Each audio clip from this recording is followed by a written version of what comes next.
Hello दोस्तों, बहुत बहुत स्वागत करते हैं आप सभी का हमारे अपने यूट्यूब चैनल फोकस ईयर में। तो साथियों, हम देख रहे हैं सीटेट में 2020 के लिए प्रीवियस ईयर के क्वेश्चंस।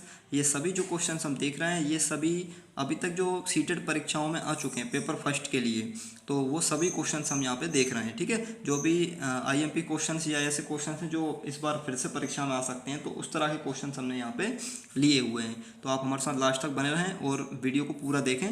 तो चलिए आइए देखते हैं पहला क्वेश्चन क्या है।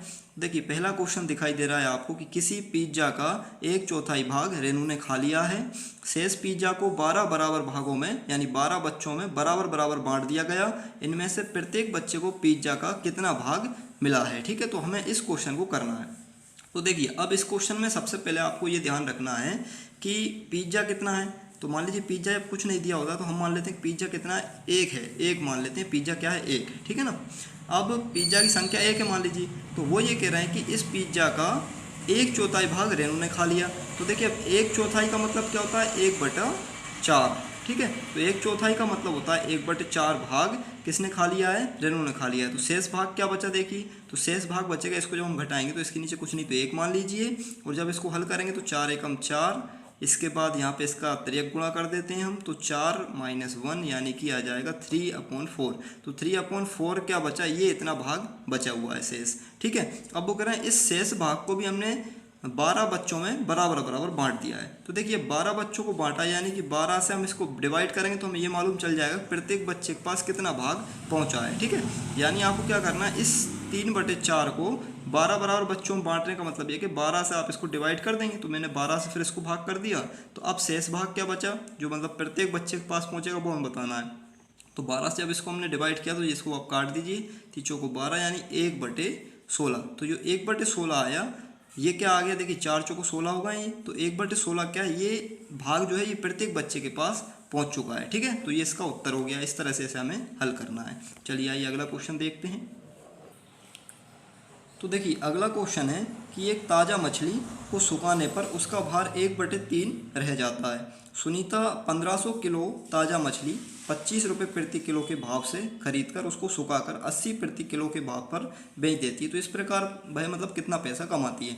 तो हमें देखिए अब ये बताना है यहाँ पे कितना पैसा भाई कमाएगी। तो आप सबसे पहले ये देखिए कि टोटल जब इसने मछली खरीदी तो कितनी खरीदी है, इसने मछली खरीदी है कितनी, 1500 मछलियाँ, 1500 किलो मछली खरीदी है। ठीक है, कितने के भाव से खरीदी, 25 रुपये के भाव से। तो कितने की आई, देखिए टोटल मछली जो पड़ी हुई है वो कितने की पड़ी हमें, 25 से आप इसको इंटू करेंगे तो 000 ये ऐसे ही रहेगा। बाकी 25 पंजे होते हैं 125, तो 125 के 5 हासिल क्या आएंगे 12, 25 से कम 25 और 12 हो जाएंगे 37। ठीक है, यानी कि उसको पड़ी है 37,500 रुपये की। ठीक है, तो इतनी मछली 1500 किलो मछली उसको इतने की पड़ी जब वो खरीद कर लेके आई। अब उसने इसको क्या किया, सुखा दिया। तो सुखाने के बाद इनका जो भार था वो कितना बचा, 1/3 रह जाता है। यानी 1500 किलो जो मछली थी इनको जब इसने सुखा दिया तो सुखाने पर इसका भार कितना बचा, 1/3। यानी हमें 1500 का 1/3 कर देंगे तो भार क्या बचा, देखिए 5 है 15, 0 का 0, यानी कितना बचा 500। तो अब केवल 500 किलो भार बचा हुआ है मछलियों का। ठीक है, तो 500 किलो मछलियाँ बची, तो सुखाने के बाद ये बची। अब वो कह रहा है कि भाई सुखाने के बाद इसको 80 रुपये प्रति किलो के हिसाब से बेची। यानी अब इन्होंने क्या किया, 500 जो किलो मछली थी इनको 80 रुपये के हिसाब से बेचा है। तो 80 का जब इसमें इंटू करेंगे टोटल मूल्य हमें इसका मालूम चलेगा। तो देखिए टोटल मूल्य क्या आ जाएगा, यहाँ पे ट्रिपल तो 0 आ जाएंगे क्योंकि 3 0 दिखाई दे रहे, गुणा कर देते हैं। 8 5 40,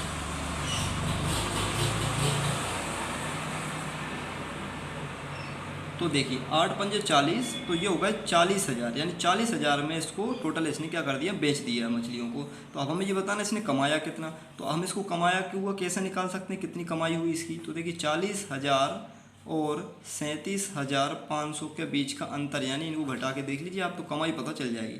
तो 0 0 या 10 में से 5 जाएंगे तो यहाँ 5 बचे, 9 में से 7 जाएंगे तो 2 बचे, इसके बाद यहाँ पे कितने हैं ये 3 बचेंगे। 3 में से 3 जाएगा तो कुछ नहीं, यानी कि 2500 रुपये की क्या हुई, इसकी कमाई हो गई है। ठीक है, तो यहाँ पे इसका उत्तर क्या हो जाएगा, 2500 हो जाएगा।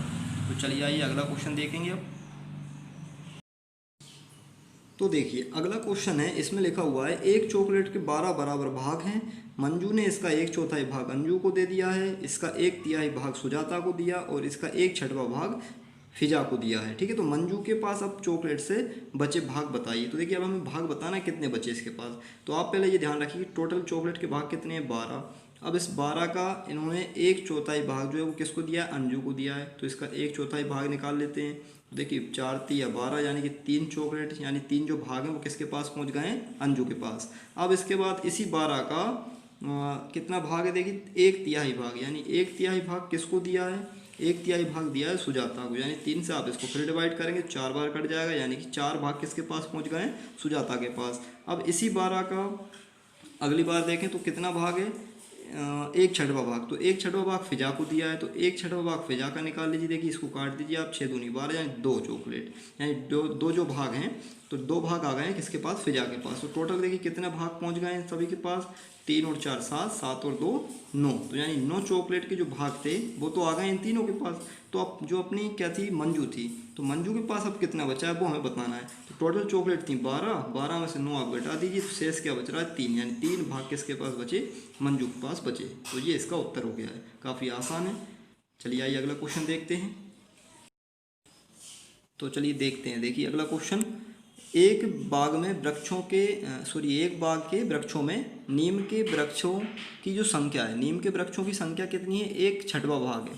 ठीक है, टोटल जो वृक्ष हैं एक बाग के अंदर उसमें नीम के वृक्ष क्या है, 1/6 भाग हैं, और आधे वृक्ष अशोक के हैं, और जो शेष यूकेलिप्टस के पेड़ पौधे बचते हैं। ठीक है, शेष किसके बचे हैं, फिर यूकेलिप्टस के बचे हुए हैं। ठीक है, यदि नीम के वृक्षों की संख्या 5 है तो बाग में यूकेलिप्टस के कितने वृक्ष होंगे, तो ये हमें बताना है। तो देखिए अब यहाँ पे इसमें हमें पहले ये ध्यान रखना है कि वृक्षों की संख्या टोटल कितनी है पहले वो पता होना चाहिए, और वो पता नहीं है तो उसको पता करना पड़ेगा। कैसे करेंगे, देखिए पता हमें दिया हुआ है कि जो नीम के वृक्ष हैं वो कितने हैं, 5।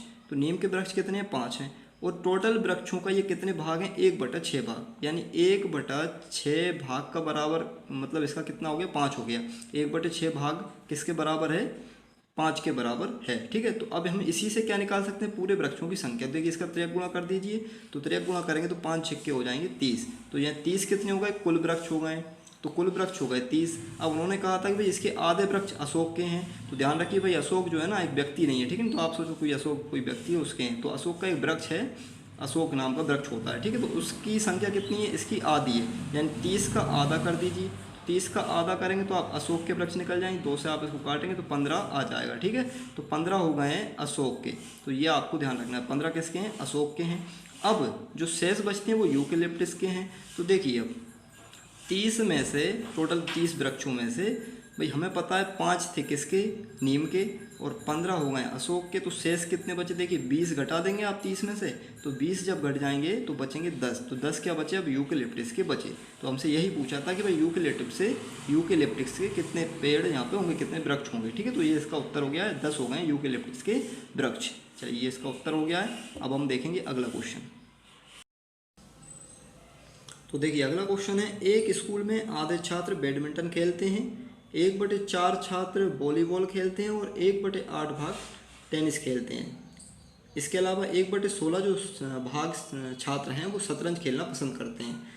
बाकी तैराकी के लिए जाते हैं, और जो वॉलीबॉल की संख्या है, आप ध्यान रखिए वॉलीबॉल खेलने वाले छात्रों की संख्या कितनी दी हुई है, 160 दी है। ठीक है, तो हमें कितने छात्र यहाँ पे शतरंज खेलते हैं ये हमें बताना है। ठीक है, कितने छात्र शतरंज खेलना पसंद करेंगे वो हमें यहाँ पे बताना है। देखिए अब इसके लिए बताने के लिए आप पहले ये देखा करिए कि भाई यहाँ पे मान किसका दिया है। उन्होंने कहा है कि वॉलीबॉल खेलने वालों की संख्या कितनी, 160। तो आप इसी से जो है ना स्टार्ट कर देंगे क्वेश्चन को। 160 संख्या किसकी, वॉलीबॉल खेलने वाले छात्रों की संख्या के भाग के बराबर। ठीक है, तो छात्र कितने वॉलीबॉल वाले, देखिए तो वॉलीबॉल वाले जो छात्र हैं वो हैं कितने, 1/4 छात्र। ठीक है, यानी 1/4 भाग जो है छात्रों की संख्या का वो क्या है, 160 है। ठीक है, तो ये इसके द्वारा आप निकाल सकते हैं टोटल संख्या।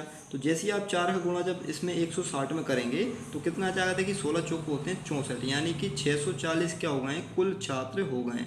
तो कुल छात्रों की संख्या पता चल गई कितनी, 640 है।